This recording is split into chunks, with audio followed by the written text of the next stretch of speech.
A new teaser slash sizzle reel for Rise of Skywalker just dropped, and like you, I've been looping it constantly all day. Good. We're going to talk about all of the Easter eggs and story hints in the trailer, as well as what the heck is up with the reveal of Darth Rey. This is Screen Crush. Hey everyone, I'm Ryan Airy. So let's talk about this teaser and why the heck Rey is wielding a modified Darth Maul saber. First, I want to start with the montage bits at the beginning because I think they actually give a few clues about the movie's plot and characters and locations that might appear. What did you think of the Rise of Skywalker trailer? Do you think it's going to be better or worse than The Last Jedi? Let me know what you think in the comments below. The first shot of the trailer is the iconic Tatooine sunset and Luke daydreaming. All his life as he looked away to the future, to the horizon. This isn't here just because it's a cool shot. This is the moment when the audience first connected with Luke. He's a dreamer looking for a new world of excitement and adventure, just like Star Wars fans. Then there's a few flashes of Star Wars greatest hits, the first moments we were introduced to characters. In a few shots, we relived the moments of New Hope and Empire Strikes Back, reminding us of these characters' greatest triumphs and defeats. But it's odd that they included Boba Fett in this montage. Yeah, he's cool, but he didn't contribute much to the greater story, and he died like kind of a punk. Other side villains like Jabba the Hutt or Count Dooku aren't included. So why Boba Fett? I have a theory about that ties into the desert location of the teaser that I'll explain in just a second. But first, back to the clues in this montage. When you see moments like Han and Leia kissing, remember that you're not just watching their romance, you're seeing the origin story of Kylo Ren. That perspective is going to be important in understanding the greater story that's being told here. Then we hear the voiceover from the first trailer. We've passed on all we know. And as you watch this, imagine that this message is not only to Rey, but also to Kylo Ren. It totally changes the way you look at some of these shots. Star Wars has always been about the duality of the Force, the light side and the good side. This balance was alluded to twice in The Last Jedi. Between it all, balance and energy. darkness rises and light to meet it. Everything in this trailer points to Rey and Kylo being the embodiment of two sides of the Force, so all of this dialogue and voiceover has a double meaning. For instance, this line is followed with Darth Maul wielding the double-sided lightsaber. So this line is implying that it's not just the Jedi passing down knowledge, it's also the Sith. This will have a parallel later when Darth Rey wields a two-sided saber. Then this line, 1,000 generations live in you now. could also apply to Rey or Kylo Ren, because she has the sacred Jedi text, and Kylo because we're seeing the marriage of his grandparents, followed by the first fleet of Star Destroyers. This is his destiny, to command a huge galactic military force. Then we see Mace Windu from the moment Palpatine was revealed to be a Sith Lord. It's treason, then.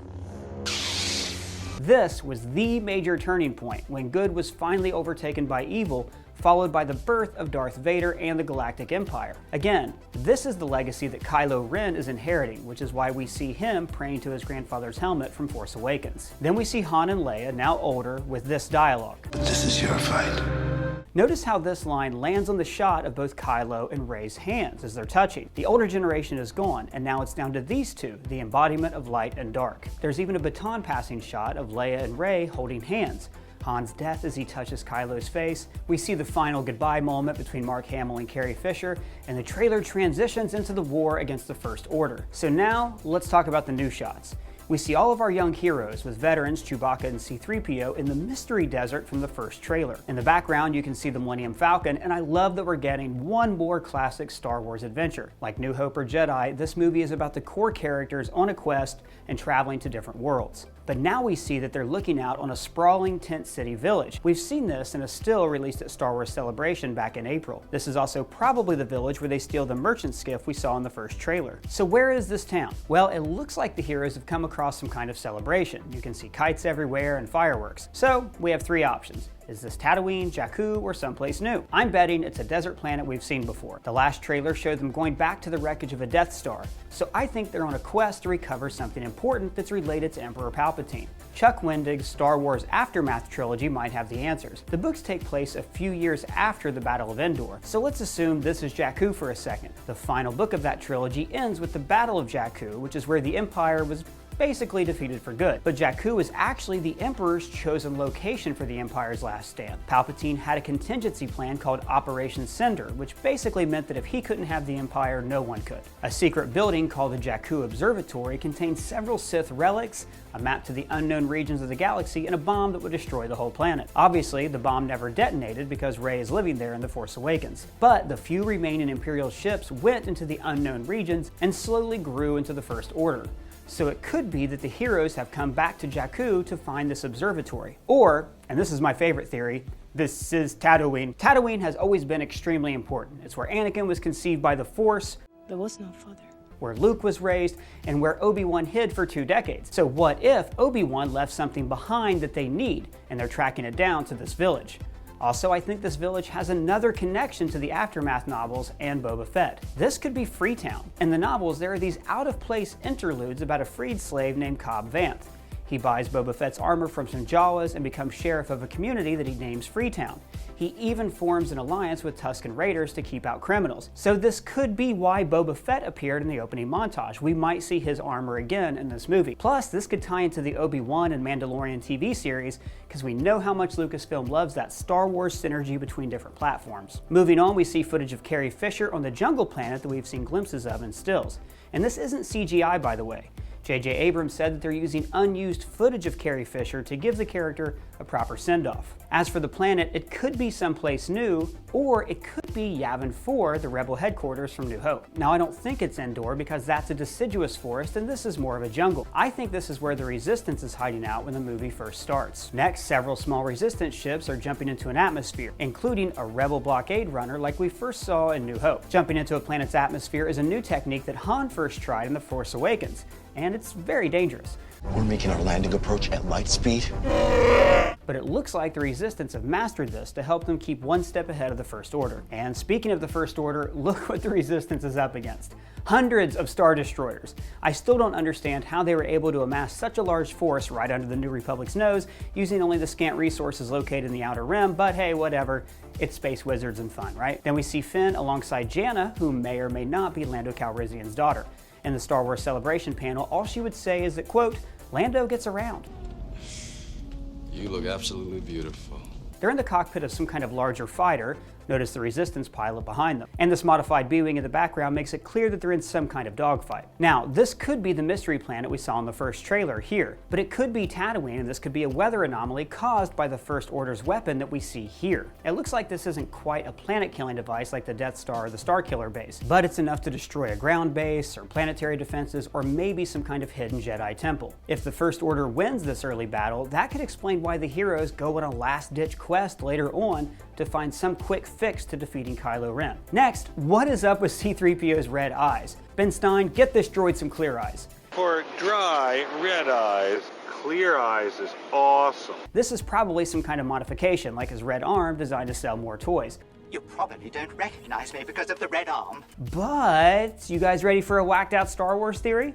What if, when Anakin built C-3PO, he installed a master switch override that let him tap into whatever the droid was seeing and doing at all times? Then, after The Empire Strikes Back, he learned that the rebels were using a droid with the exact same designation as the one he built as a child. Oh, please, I'm not ready to die. So, he taps into C-3PO, and that's how he and the Emperor knew that the rebels were attacking Endor. It was I who allowed the Alliance to know the location of the shield generator.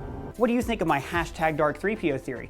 Let me know in the comments below. Good.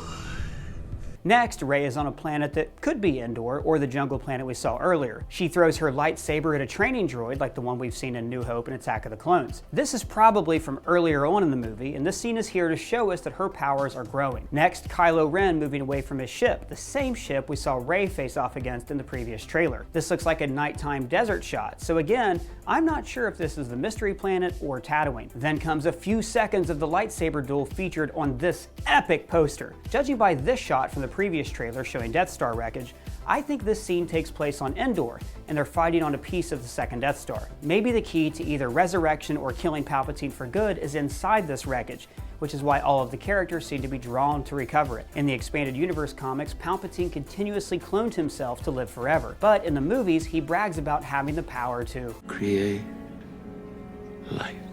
The trailer ends with Palpatine saying, Your journey nears its end.